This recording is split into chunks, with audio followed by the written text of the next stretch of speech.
Hi. To the civil rights movement, the women's rights movement, and the LGBTQ plus rights movement, and many other organizations whose primary function is to stand up for the disenfranchised, activism and grassroots organizations have always played a pivotal role in ensuring these voices are heard. Many have answered the call, including Susan B. Anthony, Marsha P. Johnson, Sylvia Rivera, Ella Baker, and Paula Murray. One person who stands out to me in this day and age is Stacey Yvonne Abrams, who, like Ella Baker, understood the power of grassroots movement and what they can achieve. Ella Baker believed in community organization and how it can empower local communities, allowing the people who live in there to take leadership roles. Baker also co-founded the Student Nonviolent Coordinating Committee, SNCC, and supported youth leadership in the civil rights movement. She was pivotal in recognizing that intersectional feminism plays a significant part in the civil rights women and electoral movements. Paula Murphy's groundbreaking work in the feminist movement as a legal scholar and civil rights activist focused on both racial and gender equality, fighting hard for women and minority women to have equal rights. Murphy is also a significant figure in how far we've come. This leads me to consider what a feminist looks like to me, infused with activism in this era. It looks like Stacey Yvonne Abrams. Stacey Abrams was born on December 9, 1973, and is one of 6 children. Her mother, Caroline, was a librarian. Her father, Robert Abrams, worked as a shipyard. Both parents experienced racial discrimination in various forms, whether it was her mother being told to sit in the black section of a bus or her father being beaten up by the police. Despite these challenges, they instilled in their children the importance of activism. As a child, Stacey enjoyed reading encyclopedias and visiting polling sites and prisons with her sibling and parents. She later became the first African-American valedictorian high school in DeKalb County. However, on the night of reception, the governor's mansion honoring her and other valedictorians, she and her family were denied entry. While the situation was cleared up, it undoubtedly left a lasting impression.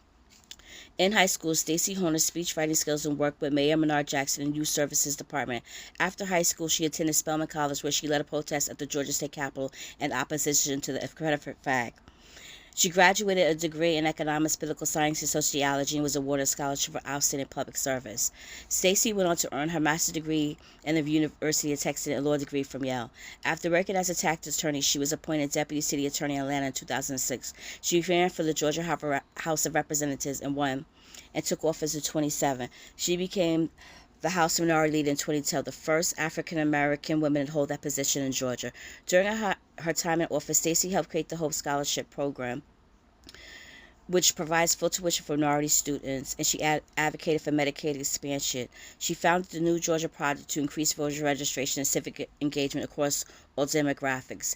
In 2018, Stacey ran for governor of Georgia and became the first African-American woman to be a majority party candidate in that state. She ran against Brian Kemp, who was Secretary of State at the time, raising concerns about conflict of interest due to his role overseeing the election.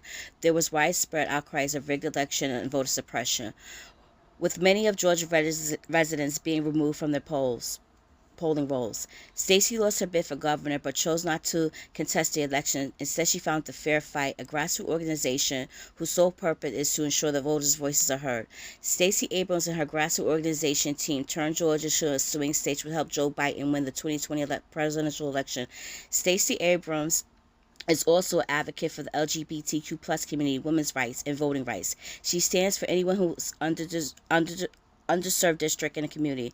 She understands the power of the vote and works tirelessly to ensure that we all know how important it is to exercise our civic duty by voting. She fights against voter suppression in all its forms.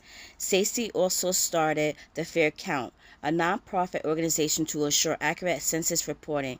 All of Stacey's accomplishments and accolades show her dedication to her community.